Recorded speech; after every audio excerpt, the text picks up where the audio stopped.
ನೀವು ನೋಡ್ತಾ ಇದ್ದೀರಾ ಕರ್ನಾಟಕ ಬೀಟ್ ನ್ಯೂಸ್. ಗುಡಿಬಂಡೆಯಲ್ಲಿ ಕ್ರೀಡಾಂಗಣ ಕೊರತೆ, ಕ್ರೀಡಾಪಟುಗಳ ಭವಿಷ್ಯಕ್ಕೆ ಕಂಟಕ. ತಾಲೂಕು ಕೇಂದ್ರದಲ್ಲೂ ಇಲ್ಲ ಸುಸಜ್ಜಿತ ಮೈದಾನ, ರೈತರ ಜಮೀನಿನಲ್ಲೇ ಕ್ರೀಡಾಭ್ಯಾಸ.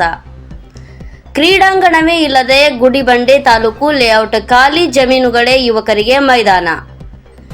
ಗುಡಿಬಂಡೆ ತಾಲೂಕಿಗೆ ಸೇರಿದಂತೆ 8 ಗ್ರಾಮ ಪಂಚಾಯಿತಿಗಳನ್ನು ಒಳಗೊಂಡಿರುವ ಹಾಗೂ ತಾಲೂಕು ಕೇಂದ್ರದಲ್ಲಿ ಸರ್ಕಾರಿ ಪ್ರಥಮ ದರ್ಜೆ ಕಾಲೇಜು, ಪದವಿ ಪೂರ್ವ ಕಾಲೇಜು, ಐಟಿಐ ಹಾಗೂ 8 ಪ್ರೌಢಶಾಲೆಗಳಿದ್ದು ಸಾವಿರಾರು ವಿದ್ಯಾರ್ಥಿಗಳು ವ್ಯಾಸಂಗ ಮಾಡುತ್ತಿದ್ದಾರೆ. ಆದರೆ ಇಷ್ಟೊಂದು ಶಿಕ್ಷಣ ಸಂಸ್ಥೆಗಳಿರುವ ತಾಲೂಕು ಕೇಂದ್ರದಲ್ಲಿ ಇಂದಿಗೂ ಒಂದು ಸುಸಜ್ಜಿತ ಕ್ರೀಡಾಂಗಣ ಇಲ್ಲದಿರುವುದು ಗ್ರಾಮೀಣ ಕ್ರೀಡಾಪಟುಗಳ ಹಿನ್ನಡೆಗೆ ಕಾರಣವಾಗಿದೆ. ಆತ್ಮೀಯ ಮಾಧ್ಯಮ ಮಿತ್ರರಿಗೆ ನಮಸ್ಕಾರಗಳು. ನನ್ನ ಹೆಸರು ಶ್ರೀನಿವಾಸ್ ಅಂತ. ನಾವು ಒಬ್ಬ ಯುವ ರೈತನಾಗಿ ಮಾತಾಡ್ತಾ ಇದ್ದೀನಿ. ಅದೇ ರೀತಿಯಾಗಿ ಒಬ್ಬ ತಾಲೂಕಿನ ಒಂದು ಮಾಜಿ ಜನಪ್ರತಿನಿಧಿಯಾಗಿ ಮಾತಾಡ್ತಾ ಇದ್ದೀನಿ. ಏನು ಗುಡಿಬಂಡೆ ತಾಲೂಕಿನಲ್ಲಿ 8 ಗ್ರಾಮ ಪಂಚಾಯತಿಗಳು ಬರುತ್ತೆ. ಹತ್ತತ್ರ ಈಗ 4 ಕಾಲೇಜುಗಳು ಸೋಮೇನಹಳ್ಳಿ ಸೇರಿಸ್ಕೊಂಡು ಪಟ್ಟಣದಲ್ಲಿ ಡಿಗ್ರಿ ಕಾಲೇಜ್ ಆಗಿರ್ಬೋದು, ಪದವಿ ಪೂರ್ವ ಕಾಲೇಜ್ ಆಗಿರ್ಬೋದು ಮತ್ತು ITI ಕಾಲೇಜು, ಇಷ್ಟು ಕಾಲೇಜುಗಳು ಸೇರಿಸ್ಕೊಂಡು ಮತ್ತು ಪ್ರೌಢಶಾಲೆಗಳು 8 ಪ್ರೌಢಶಾಲೆಗಳು ನಮ್ಮ ಗುಡಿಬಂಡೆ ತಾಲೂಕಿಗೆ ಇದಾಗುತ್ತೆ.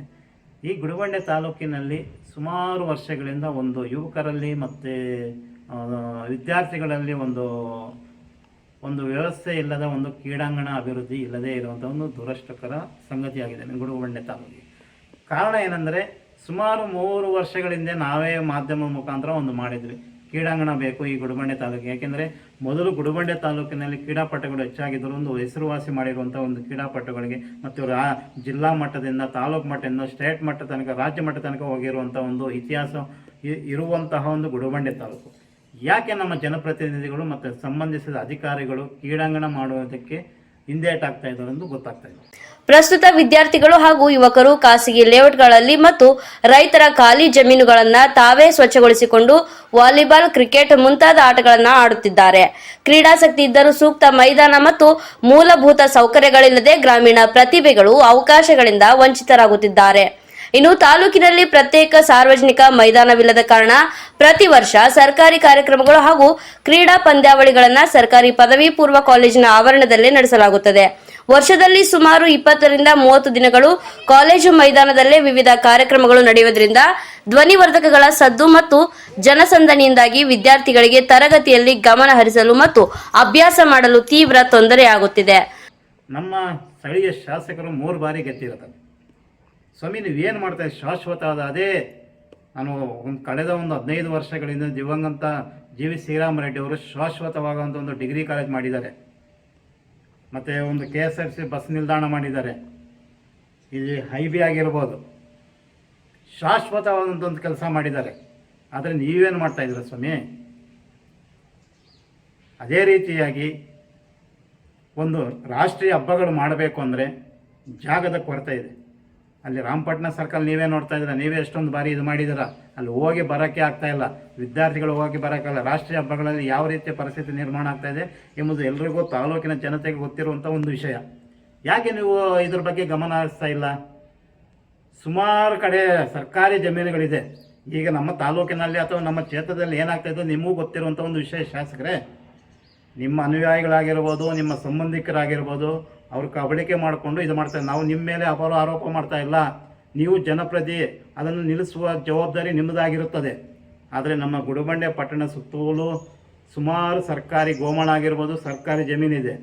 ಸ್ಟೇಡಿಯಂ ಮಾಡಬೇಕು, ಮಾರುಕಟ್ಟೆ ಮಾಡಬೇಕು, ಮತ್ತು KSRTC ಡಿಪೋ ಮಾಡಬೇಕು. ಎಲ್ಲಿ ಮಾಡ್ತಾಯಿದ್ರ ನೀವು?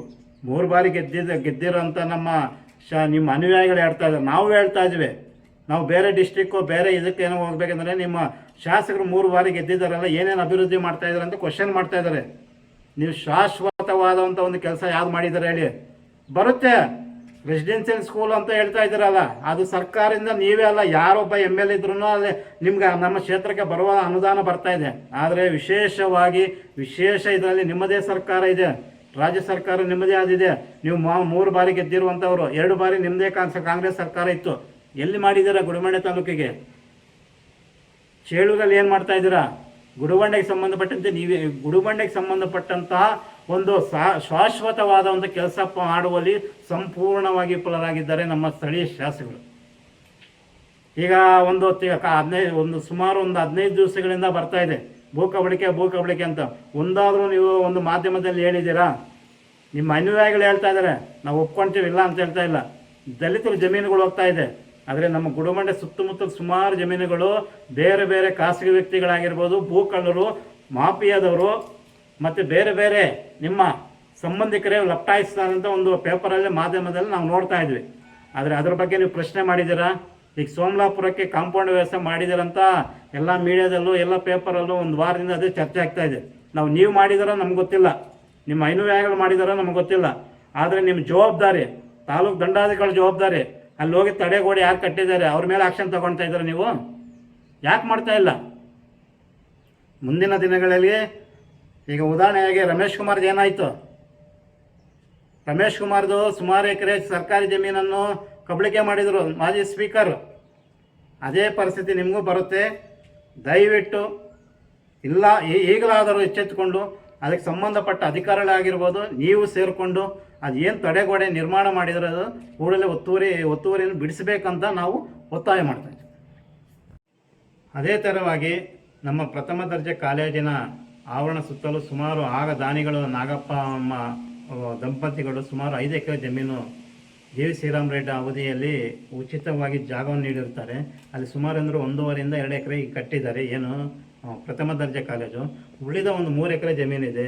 ಕಾಲೇಜು ಡಿಗ್ರಿ ಕಾಲೇಜು ಆವರಣದಲ್ಲಿ ಒಂದು ಸ್ಟೇಡಿಯಂ ಮಾಡಿದ್ರೆ ಉತ್ತಮ ಅಂತ ನಮ್ಮ ಅಭಿಪ್ರಾಯ.